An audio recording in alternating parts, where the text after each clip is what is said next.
Wanking in the Lake District by Eric Thistlethwaite.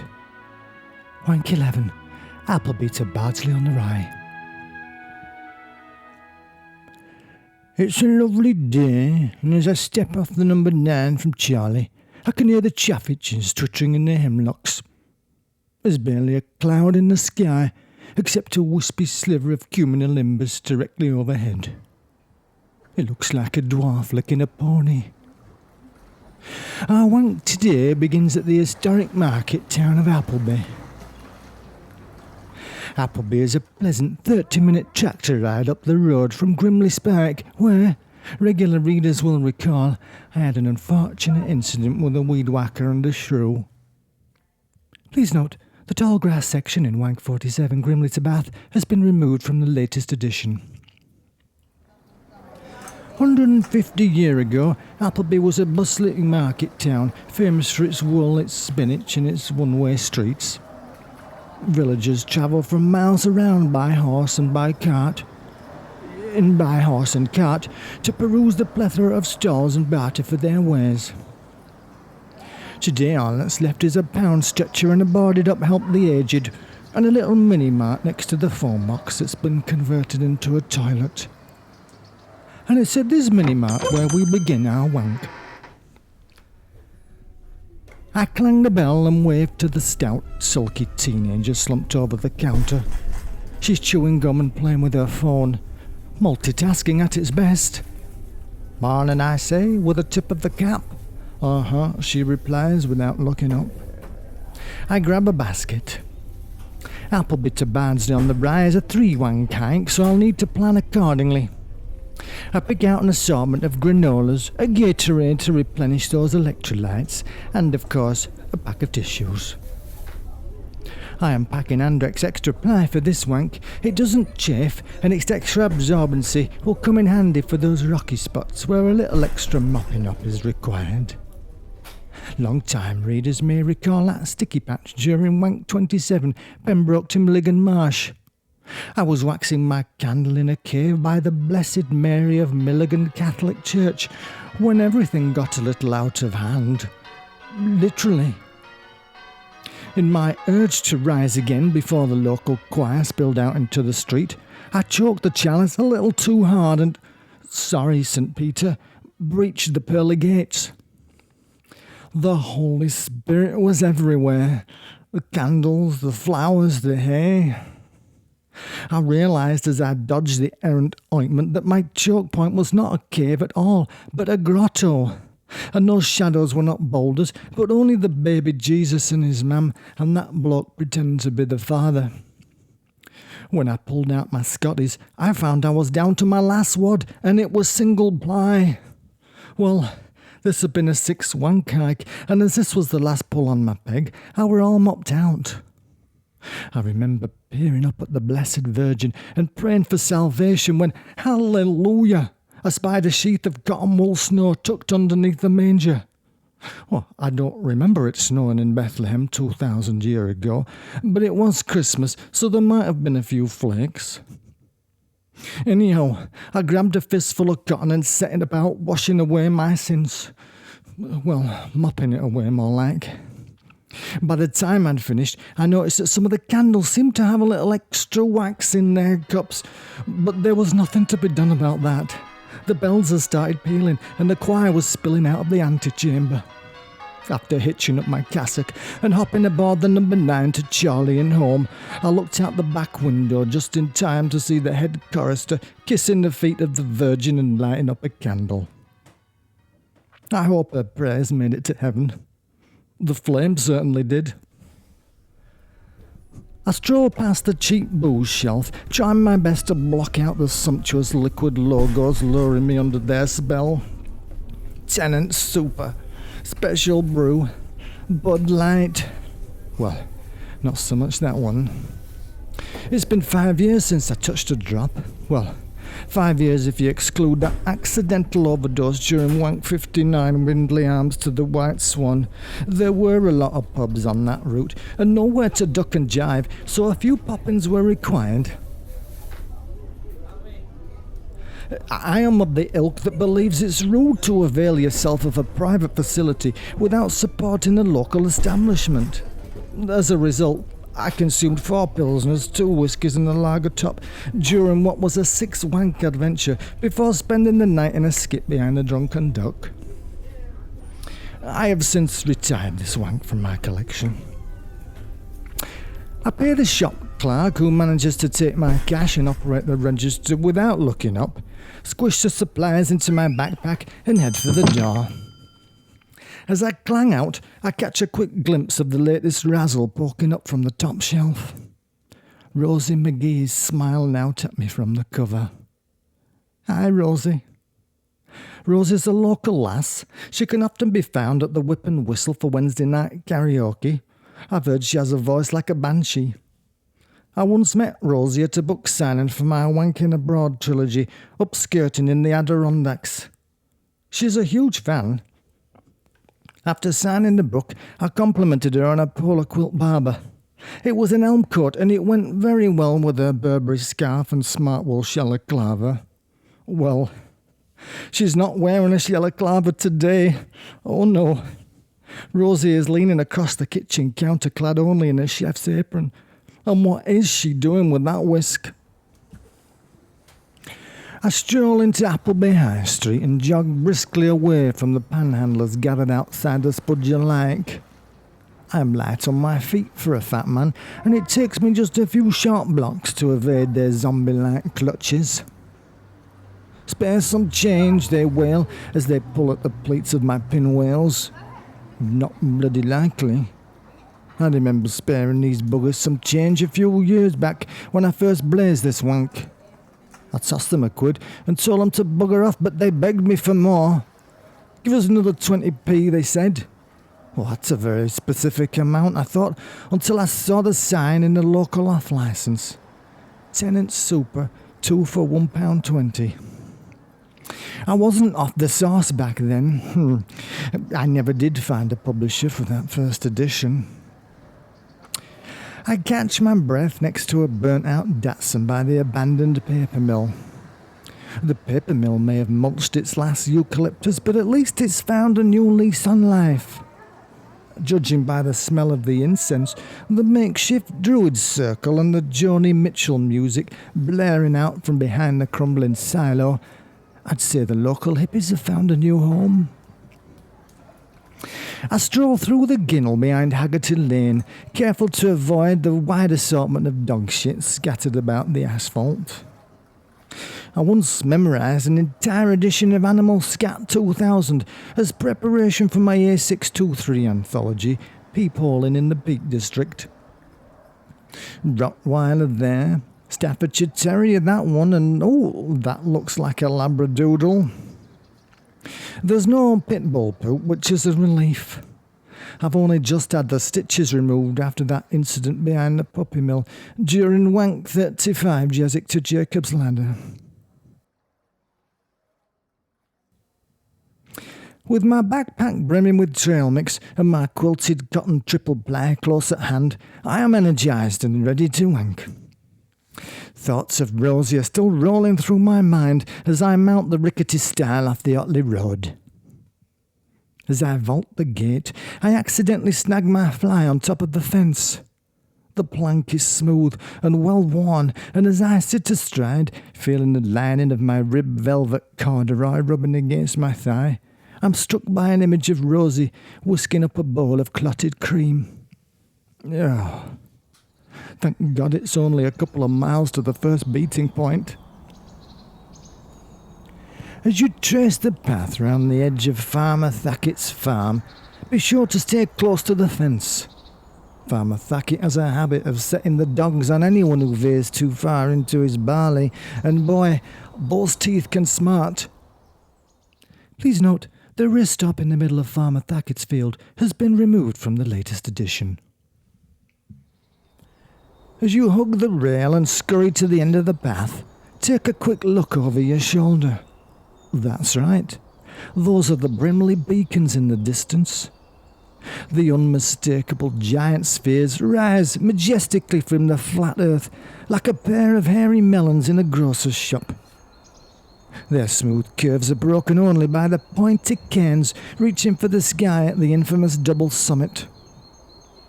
I have mounted those spheres many times and placed my pebble on top. Unfortunately, during my last expedition, I was placing my pebble on top just as the local alderman was cresting the brow with his wife. Well, what could I do? I ran. Little did I know the alderman was a champion fell runner back in his day, and I was forced to take an emergency shortcut off the path. It took me 20 minutes to roll down the hill. At the far edge of the field, the path ducks behind a hedge, as do we, for this is our first choke point of the day. Choke point 1, Packett's Thicket. If you tuck yourself carefully into the hedge, you can almost make yourself invisible. Invisibility is a superpower I have often yearned for. It would have come in useful many times over the years during my handy rambles, not least in this very spot 2 years ago when I happened upon an old couple picking berries in the orchard by the Quick Fit. They say you can't get quicker than a Quick Fit fitter, and I have to say I lubed up my brakes and cranked my pistons in record time that afternoon. If you look up from your hedgerow hiding place, you can just make out Bardsley brickworks on the horizon. The statuesque 120-foot smokestack puffs out thin wisps of brick dust as the migrant labourers ladle spades of anthracite into the hungry kiln. It's a lovely view. The best thing about the vista is not the pollution, but the vastness of the horizon. If you tip your head up as you chow down, you can see for miles around. And if you do spy a little speck on the horizon, worry not. It'll take an age to arrive and report you to the local council. From this vantage point, an oncoming hiker shimmers in the haze like Lawrence of Arabia on his steed, giving you plenty of time to straddle your pony, run your fingers through his mane, and get the bit between your teeth. I crouch down and saddle up. A gentle breeze is blowing. I close my eyes and picture Rosie McGee whisking up a fluffy batch of bird's eye. Specks of custard are flying up and splattering all over her apron. "Lick the spoon," she says. "Yes, please." I feel a lovely warm sensation licking round my ankles. The brisk summer wind whipping across the bracken and tickling the branches of the bush. Rosie scoops out another dollop and drizzles it onto my plate. Bah. What's that, Rosie? Bah. That's not Rosie. That's not a warm breeze. I look down to see a Suffolk ewe licking at my legs. "Hello, Flossie, where did you come from?" "Come by." I look up to see Farmer Thackett bounding towards me. Oh, shit. He's striding through the orchard with Bentley and Tyson nipping at his heels. Fucking Nora. I lower my hoist in quick fit time, crawl from the hedgerow and march off down the path. "Lovely day," I say as I scurry past the farmer, lowering the brim of my cap. "Aye, 'tis that," he replies, peering out from underneath his deerstalker. His sheepdogs growl as I stride away. They never forget a piece of meat. When I get to the sewage overflow upstream from the industrial estate, I leap across. It's a lovely spot. Well, apart from the smell. As I squish down on my landing, I notice that my zipper is flying at half-mast. Oh dear. It's been an auspicious start to the wank, but not to worry. These next sections are immensely peaceful and serene. Up ahead, a field of maize is blowing in all directions. I feel like Moses parting the Red Sea as I march through with my staff held high over my head and my pants down by my ankles. It's an awkward shuffle, and I make slow progress, but it's just what I need to get in the mood for my next job off. At the crest of Marsden Hill, the belt buckle is reconnected and the peace is broken. What is that sound, you may ask, as you stride towards the commotion? A stampede? A herd of wild horses frolicking in the vale? An earthquake, tossing the lively lambs onto their backs and into the mouth of the abyss? No, it's none of that. It's Derby Falls. There's an ancient legend about Derby Falls. The story goes that, many years ago, the waterfall would run dry for 2 days every summer. Nobody knew why. The water would slow to a trickle and then stop. It wasn't until a gaggle of girl guides from St Bernadette's on the Wirral ventured into the forest at the top of Langley Crag that the mystery was finally solved. As the wily lasses peered over the lip of the crag, they spied a raggedy tarp strewn across the floor. Homeless. Spilling out from underneath their shabby shelter was an avalanche of beer bottles and cans. There were so many empties, the mountain had toppled into the creek and dammed up the floor. There was water everywhere. As the girls squinted down at the bleary-eyed beggars splayed out in the grass, they spotted a familiar-looking logo etched into the cans. Tennant Super. The vegged-out vagrants had been stocking up on the summertime special, siphoning away their favourite sauce and hiding out in the woods till they were high and dry. Well, the girl guides filed a complaint at the local town hall the next day, and the 2-for-1 was no more. And the river never ran dry again. Choke point 2, Derby Falls. As you approach the falls, the sound of raging water washes over you. It brings a beautiful serenity to my body. I feel like the water in the creek is the very blood in my veins, rushing and pulsing and pumping. By the time I reach the top, I'm about ready to burst my banks. There's a tight spot right below the lookout where you can tuck in out of view and twiddle your oars. Sometimes a local hiking group will mill about overhead, or there'll be a bird watcher ogling a dunnock, but most of the time you'll be left alone. I tuck myself in and pop out the nozzle. When I crane my neck to listen, I hear absolutely nothing. The only sound is the soothing gush of rushing water. It is so peaceful up here on the ledge, rocking back and forth. As I peer into the plunge pool 40 foot below, I see an unusual object shimmering in the spray. What is that? Is it a salmon? A carp? No, fish can't fly this high. Oh, it looks like it. Oh. I button up and scramble off the ledge just as a rock climber clops over the top. I was not expecting that. As he wipes the mist from his goggles, I give him a tip of the cap. Morning. The sopping Suwanabori gives me a hearty wave as I stride across the bridge. Well, that was close. It's a good job he were wearing a helmet. I realise as I scramble down the path into the Vale of Dunthrashing that my belt is flapping wide open. Oh dear. It seems that even after 20 years of baiting my hook and tossing out a line, it's never easy to pack up your tackle in a hurry. There's a gentle breeze rolling up the valley as I follow the sleek contours of the path into Beckett's Field. I have spent many a pleasant hour frolicking in this meadow, but alas, after a series of unfortunate events, culminating in a near-death encounter betwixt the blades of a combine harvester, I tend to stay closer to the fence these days. But today is different, because today the grass has been thrashed, the hay has been baled, and the field is bare.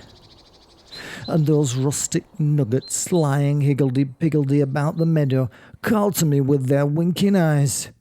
Take a load off, Eric, they say. Take a load for free. Take a load off, Eric, and I can't remember any more of the lyrics, but you get the point. I'm about to take a load off. Choke point 3. Beckett's Bales. Beckett's bales are scattered pell-mell over the scraggly meadow. They look like zits on a baby's bum.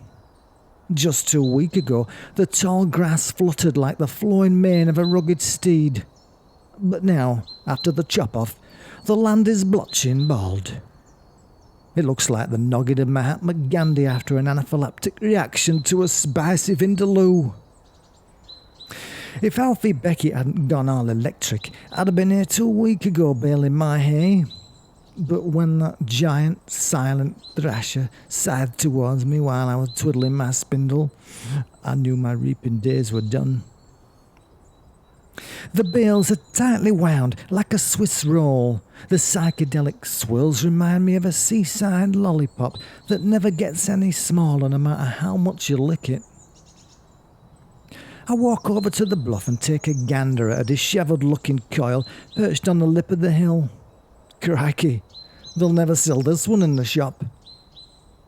The inner circle's gone AWOL, the straw strewn all over the field. What happened here then? A witless vole looking for a burrow? A Romanian farmhand perhaps taking refuge from the rain? The hollow shell looks like one of them 1960s armchairs hanging from a porn star ceiling. Whatever caused the hollowing out of the little hay house has presented a perfect opportunity for me. I toss in my backpack and crawl inside. It's time to make hay. In no time at all, I am happily masticating my stalk. This is a lovely alfalfa abode. The view is spectacular. I squint down the slope and spy a gently puffing chimney. It belongs to a lonely cottage straddling the Big Ben Beck. I have hung my pole there many times, hoping for a pull on the line by a koi carp or a roach. Underneath the overhang, hidden from view, is the quaint little town of Bardsley-On-The-Rye, where my quest will end once I've baited my hook. I notice, as I twiddle my jig, that the wind has picked up. The smoke from the chimney is veering sideways now, and my little chuff hut starts to rock gently side to side. I'm not worried. I know I'm not in any danger so long as we don't get a freak breeze. I lay back and stare at the tightly woven ceiling. It's domed and mere inches from my face. I'm tucked in nice and tight. I feel like a babby in the womb, cupping my eyes against the light at the end of the tunnel and the throb of the world outside. The light beckons me onward, but I'm in no rush to slither up the canal. It's lovely. I've had a few circle jerks in my day, but this is the first time I've flown solo, and I'm loving it. As I start to separate the wheat from the chaff, I feel a sharp tug at my rear. What's that? It feels like a stiff breeze slamming the sides of the bale. Uh-oh. Another blast rocks my little chuff hut and rolls it to the lip of the slope. We pause for a second, and then slide. As I tumble, I see the rooftops of Bardsley-on-The-Rye playing peekaboo beneath the crag. Hello, crooked spire on the apostolistic church. Hello, weather vane on Patty Crab's cake shop. I see you, smoking chimney on the abattoir. We are picking up speed now. The momentum reminds me of the Easter egg roll I used to do with me mam down the Arndale bank. I'd stand at the top watching my lovely orb tumble over and over until it smashed into the boulders at the bottom. I don't know why I did it. I'd spent hours painting the bugger the night before, little intricate twists and coils and slinky swirls, and yet here I was, year after year, tossing it into oblivion. Why do we do any of these things, I wonder? Why am I tumbling down a mountain in the middle of a haystack with my trousers wrapped around my ankles? I guess there's some things we'll never know. As we topple towards the overhang and certain death, I'm conscious of the fact that my wayward bale is not the only object experiencing a smooth, circular motion. I look down. Well, look at that. I'm still going. For some reason, I just can't stop. You know that moment when you're about to hit the ice and you throw your arms out and kick out your legs? You know you're going down and there's nothing you can do to stop it. As we hit the lip of the ridge, my little wanking hole takes flight and hangs for a second in mid-air. What is this? It feels strange. I'm weightless. Oh, the sensation is magical, like floating and flying and wanking at the same time. I close my eyes and soak up this moment of pure bliss. I imagine this is how the astronauts must feel when they slope off to the bog pod with a picture of payload specialist Rosie McGee tucked under their arm. Well, it's not long before 3, 2, 1, we have blast off. My memory fades a little after this. I remember looking up from the church graveyard at the spire and seeing my underpants flapping in the breeze. The noise from the whip and whistle, horrible screeching sound like a banshee. I was told it was karaoke night and a young lass was performing Babushka by Kate Bush. Tragic. The last thing I remember is looking down and seeing my tackle hanging loose for all to see. As I lost consciousness, I heard a faint cry from somewhere up the road. Come by. And then I saw the dogs, Bentley and Tyson, bounding up to greet me. That was Wanking in the Lake District by Eric Thistlethwaite. If you enjoyed Wanking in the Lake District, join Eric next week when he leads the Pwllheli Welsh Choir in an arousing rendition of We'll Keep a Wanking in the Hillside.